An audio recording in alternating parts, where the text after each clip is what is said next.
Bonjour, je suis Lokiman Kamara, député à l'Assemblée nationale de Côte d'Ivoire, député de la circonscription de Bouna-Boukou.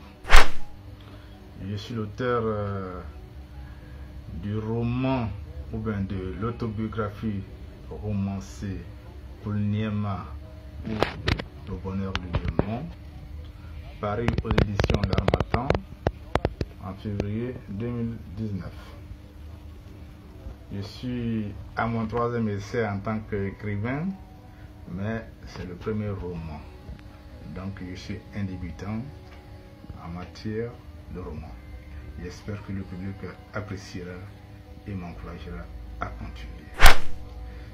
Qu'est-ce qui a motivé l'écriture de ce roman? Un soir, en revenant du boulot, au carrefour, j'ai vu les enfants de la rue qui sont venus me demander de l'aumône. Et cela fait clic dans ma tête.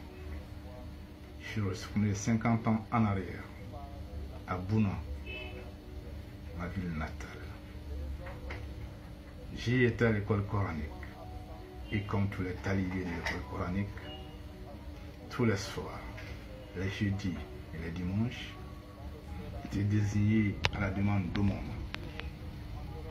qui était des revenus substantiels pour nous en tant qu'enfants, mais nous travaillions pour nos maîtres. Car quand nous envoyons la recette, c'est le maître qui la recevait et nous n'en donnait aucune part. C'était notre contribution à la charge dans notre établissement que nous appelons Zaouia. Alors quand j'ai vu ces enfants, de ma position sociale du jour, j'ai eu un pincement au cœur. Rentre chez moi, j'ai rendu grâce au Seigneur et j'ai voulu voir le chemin parcouru depuis cette tendre enfance jusqu'à ce jour. Et qu'est-ce que j'ai découvert? Lokiman Kamara. Ah oui, je ne savais pas que j'étais celui que j'étais en train de décrire. Et ce roman m'a permis de me connaître moi-même. Et qu'est-ce qui est le message principal de ce roman? J'invite les jeunes, les enfants,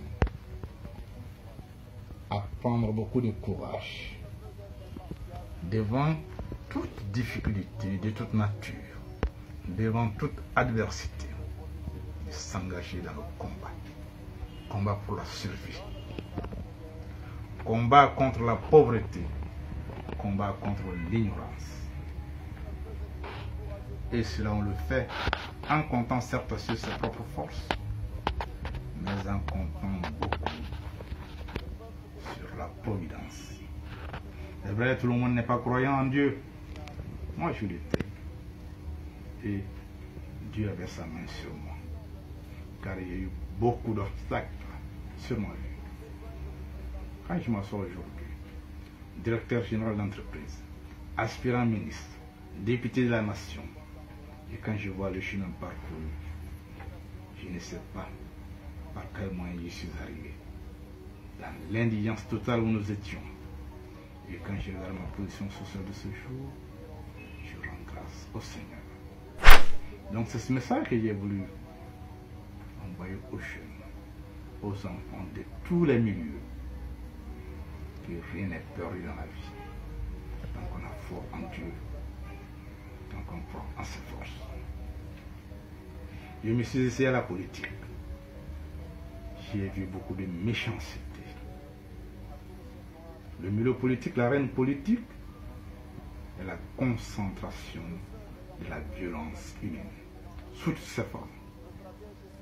J'ai côtoyé cette violence.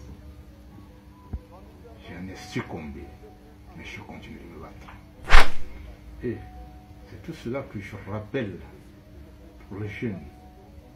Quelle que soit la difficulté, il faut s'y engager. Parce que si on ne fait pas la politique, d'autres la feront à notre place. et dans nos contrées, en Afrique, ce n'est pas souvent les meilleurs qui sont en politique.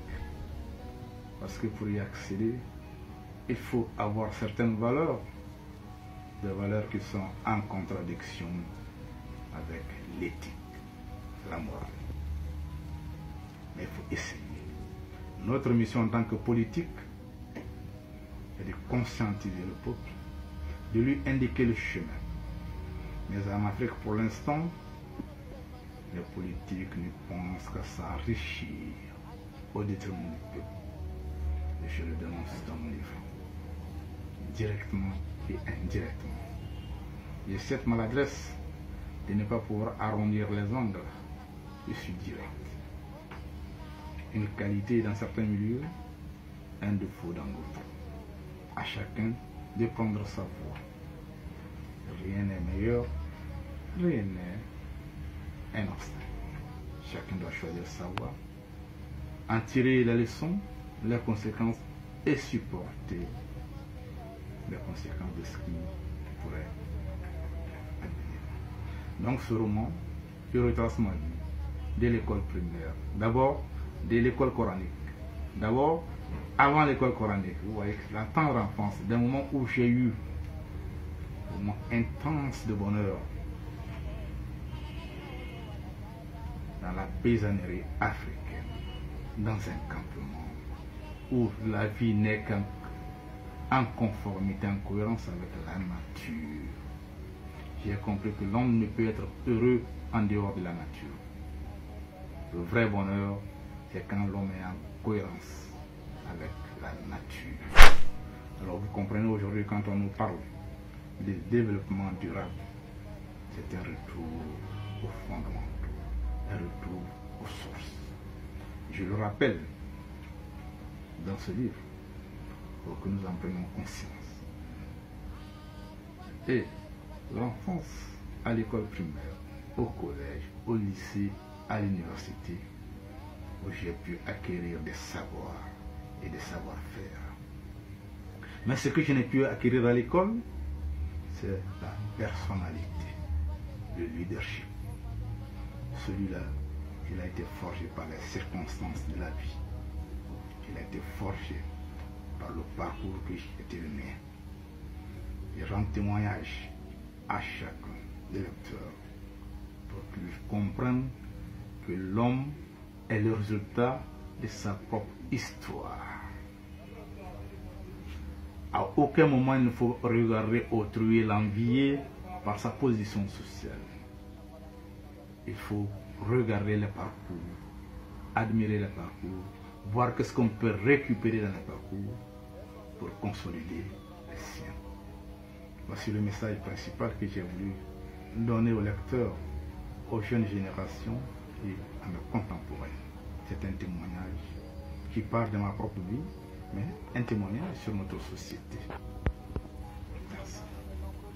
Il ravagea la région à l'époque, attaqua son village et enleva